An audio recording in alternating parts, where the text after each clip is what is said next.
I'm an artist, and I cut books. This is one of my first book works. It's called Alternate Route to Knowledge. And I wanted to create a stack of books so that somebody could come into the gallery and think that they're just looking at a regular stack of books. But then as they got closer, they would sort of see this rough hole carved into it and wonder what was happening and wonder why and think about the material of the book. So I'm interested in the texture, but I'm more interested in the text and the images that we find within books.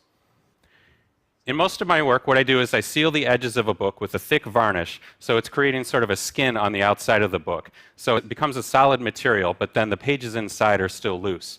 And then I carve into the surface of the book, and I'm not moving or adding anything. I'm just carving around whatever I find interesting.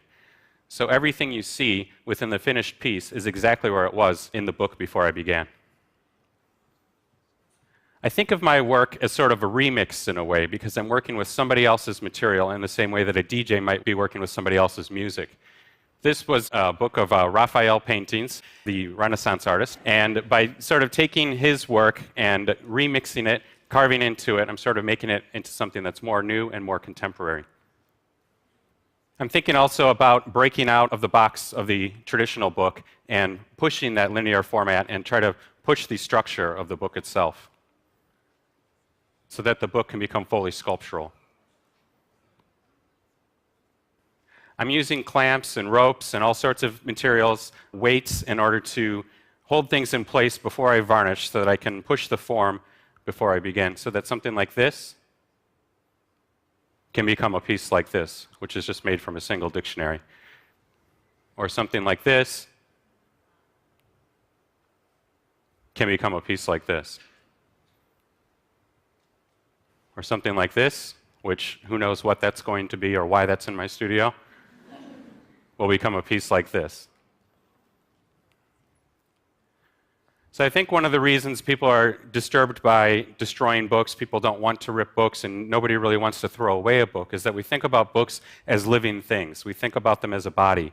And they're created to relate to our body as far as scale, but they also have the potential to continue to grow and to continue to become new things. So books really are alive. So I think of the book as a body, and I think of the book as a technology. I think of the book as a tool. And I also think of the book as a machine. I also think of the book as a landscape. This is a full set of encyclopedias that's been connected and sanded together, and as I carve through it, I'm deciding what I want to choose. So with encyclopedias, I could have chose anything, but I specifically chose images of landscapes. And with the material itself, I'm using sandpaper and sanding the edges, so not only the images suggest landscape, but the material itself suggests landscape as well. So one of the things I do is when I'm carving through the book, I'm thinking about images, but I'm also thinking about text, and I think about them in a very similar way. Because what's interesting is that when we're reading text, when we're reading a book, it puts images in our head. So we're sort of filling that piece, we're sort of creating images when we're reading text. And when we're looking at an image, we actually use language in order to understand what we're looking at. So there's sort of a yin-yang that happens, sort of a flip-flop. So I'm creating a piece that the viewer is sort of completing themselves. And I think of my work as almost an archaeology. I'm excavating and I'm trying to maximize the potential and discover as much as I possibly can and exposing it within my own work. But at the same time, I'm thinking about this idea of erasure and what's happening now that most of our information is intangible, and this idea of loss. This idea that not only is the format constantly shifting within computers, but the information itself, now that we don't have a physical backup, kind of has to constantly be updated in order to not lose it.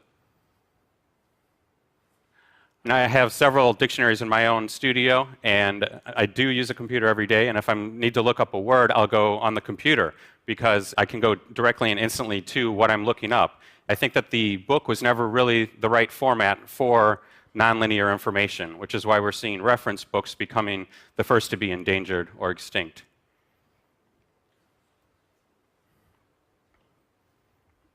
So I don't think that the book will ever really die. People think that, now that we have digital technology, the book is going to die, and we are seeing things shifting and things evolving. I think that the book will evolve.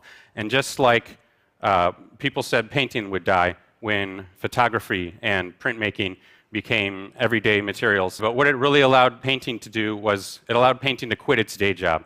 It allowed painting to not have to have that everyday chore of telling a story. And painting became free. It was allowed to tell its own story. And that's when we saw modernism emerge and we saw painting go into different branches. And I think that's what's happening with books now that most of our technology, most of our information, most of our personal and cultural records are in digital form. I think it's really allowing the book to become something new. So I think it's a very exciting time for an artist like me, and it's very exciting to see what will happen with the book in the future.